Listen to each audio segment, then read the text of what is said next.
Alright, today we're going to do something a little different than our normal sailing videos. Since one of the most common things I get asked about is our little floating home, today I'm going to show you around. So I guess we'll start with the specifics. This boat is a 1982 Cooper 416 pilot house. She's 42 feet long overall, has a beam of 14 feet, and fully loaded we draw just under 7 feet. We carry 180 gallons of water and just about 180 gallons of fuel, and can motor at 6.5 knots for over 1,000 miles. The general layout starts with the anchor locker all the way up forward, followed by the V-berth. And then just after the V-berth on the starboard side is a head with a full stand-up separate shower.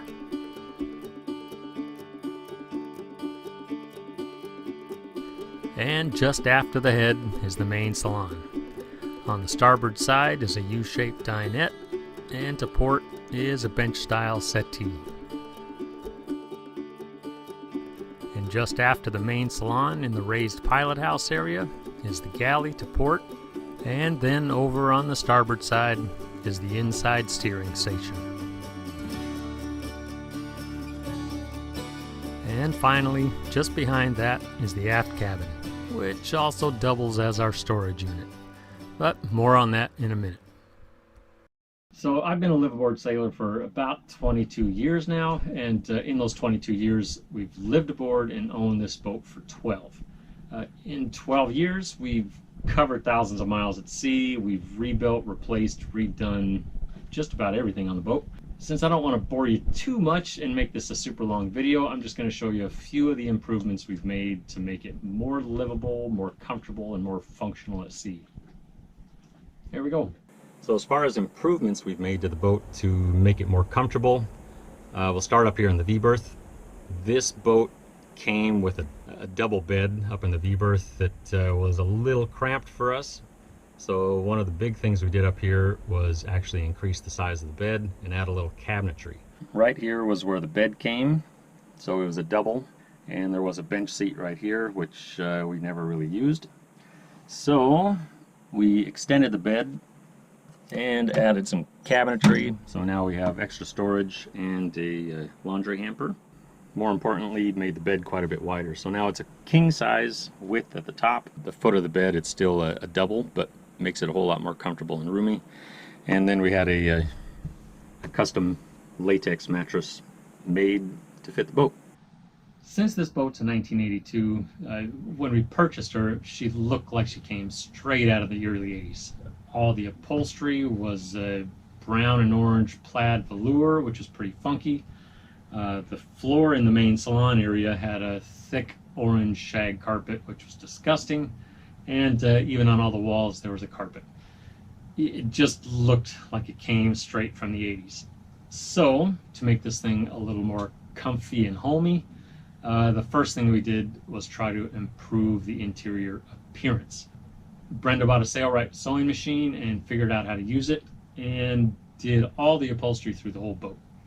The next thing we did was rip out the shag carpet and replace it with something that was a little less 1982.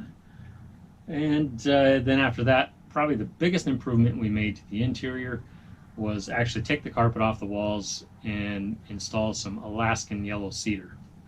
It brightened things up, made it feel a lot warmer and cozy, homey-like. When we originally bought the boat, this area up here was a pilot berth. Since nobody was realistically ever going to sleep there, it seemed like a whole lot of wasted space. So we got rid of the mattress, built this cabinet, and left this space open for our storm jib. When we're at sea, the storm jib lives right here, so we don't have to dig through the boat if the weather turns really nasty. Got a couple of straps, stays right there, pretty handy. So also in the main salon, underneath the floor is access to the main part of the bilge and the water maker. We've got a home-built water maker that I put together off of off-the-shelf parts. Here in Mexico, we're making low 30 gallons an hour, something along those lines, and that all lives under the floor as well.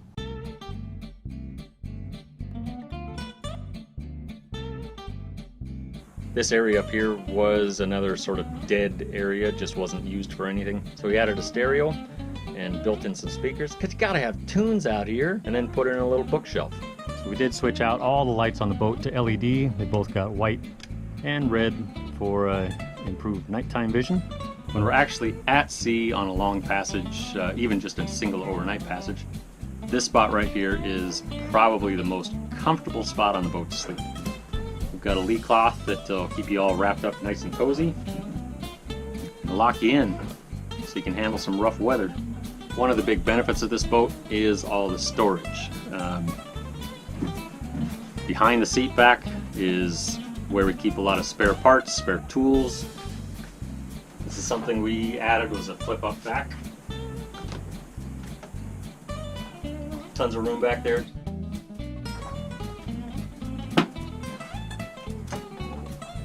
Below the seats, we have food storage.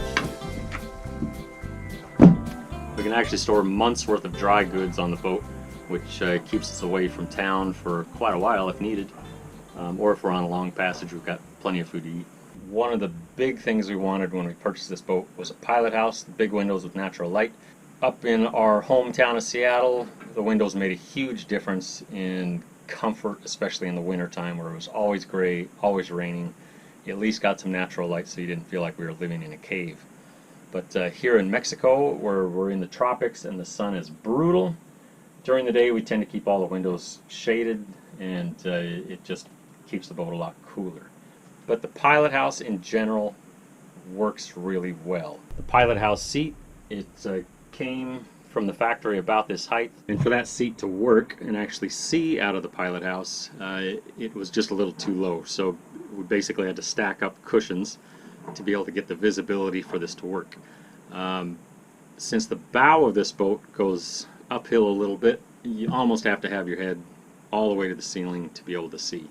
To make this seat work, we installed a sail track with and welded up a little bracket for this platform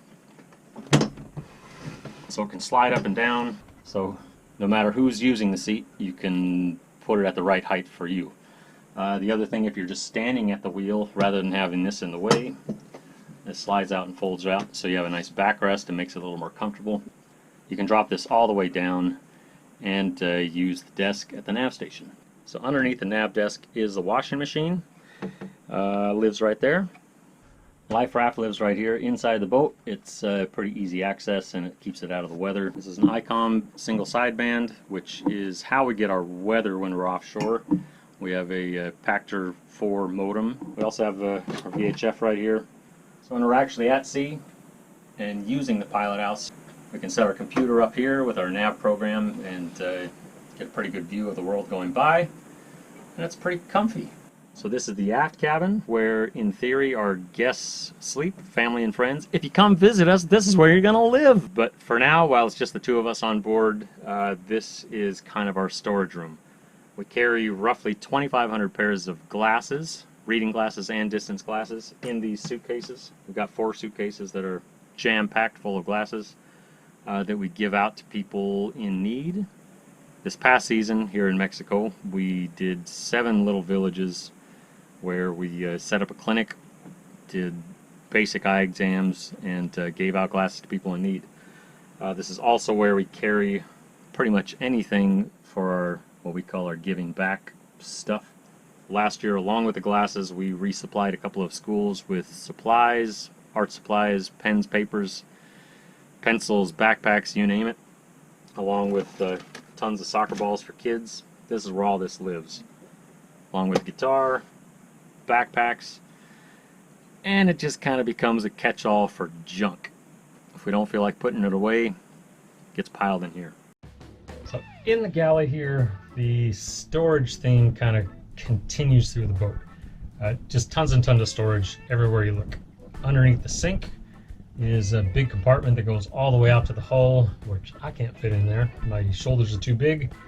But if we need to store something long term, that's where it goes. Brenda can fit in there. We have a 3-burner propane force 10 stove. And there's the top-loading fridge and freezer. This actually continues all the way out to the hull as well. and it's super deep, goes all the way to the floor. So if you need something from the bottom, you gotta go head first. It's tough, but we do have some baskets in there that fit in the bottom of the fridge so you can get stuff out. Next to the double sink, we installed a separate tap for filtered drinking water.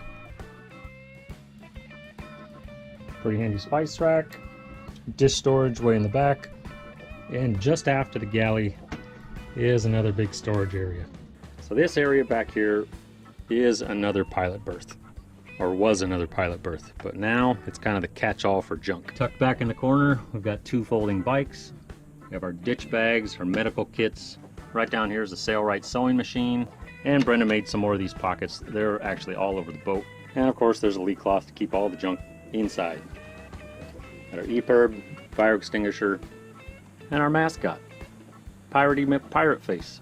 This was a hanging locker for this pilot berth, thinking that somebody could use that for the clothes storage or whatever, but that didn't make a lot of sense for us. So we actually turned this into a pantry, added a bunch of shelving, so we can carry tons and tons of stuff in here. It goes all the way out to the hull, so it's really deep. And then underneath the floor in the pilot house is the engine room, which holds a 75 horsepower Yanmar turbo diesel.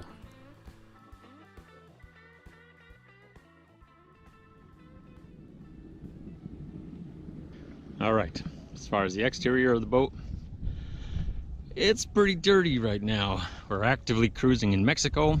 It's been dusty, it hasn't rained for a while, so you're gonna have to get over the mess. Nothing I can do about it. It's a pretty basic sloop rigged boat, so I'm not gonna show you everything because it's just a sailboat. But some of the things we've done to make it a little more user-friendly for us, I'll point those out. One of the best things we've ever done is get a Rockna anchor. It's a 25 kilo Rockna. We've got all chain rode, but to make the Rockna work on the bow of this boat, we had to do some modifications.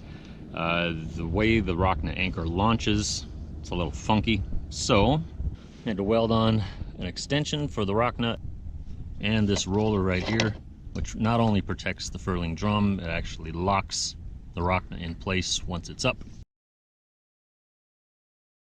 So the furling head sail is 130%, which is great for a lot of conditions, but upwind in some heavy breeze, it becomes a little too much if we have to furl past 100%. So we added this Solent stay.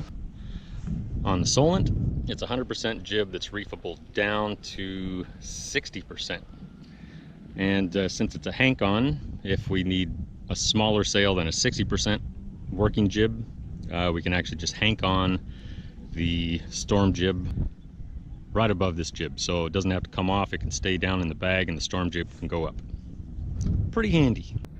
So when we bought this boat, it was pretty bare bones, and since I was in construction and mainly a metal worker, a lot of these improvements that we did were kind of in our wheelhouse, not too difficult, whether it was welding up the anchor roller or adding solid rails when you get out of the cockpit is something to grab onto.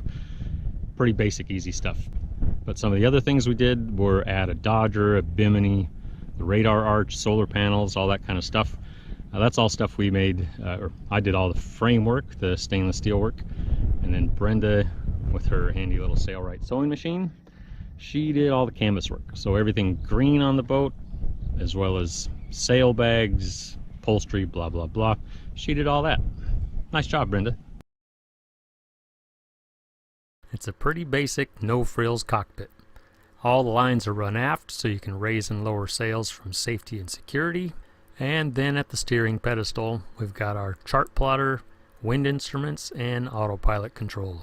And on the outside of the rails are a couple of necessities. For us, the paddle boards not only give us transportation and exercise, they're social meeting places, but mostly they're just tons of fun when you're out cruising.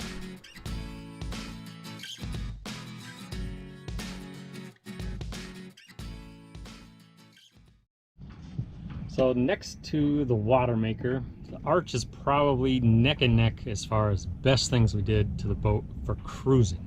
Not only can we hang antennas off the top, it's got the davits so we can lift out the dinghy nice and easy. Hangs the barbecue. You gotta have a barbecue. More than that, we've got 2 solar panels mounted on top. We've got 270 watts of solar, and that basically supplies the boat with all of our electricity needs. One of the things we did with the solar panels when I made this thing was to be able to tilt the panels, which gives us a lot more solar power because we can direct the panels to the direction of the sun. And beyond all that, it supports the bimini and is a place for our paddleboard paddles to live. One of the best features of this boat is something I try not to talk about a whole lot, mainly because it gives us a bit of an unfair advantage when we're sailing against our friends. It's this. It's a racing stripe. As you can plainly see, it's aerodynamic, and it's green, which everybody knows is the fastest color, and it's regulation size. It's super fast.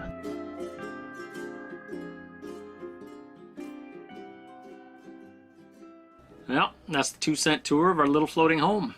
If you have any specific questions, feel free to leave it in the comment section down below.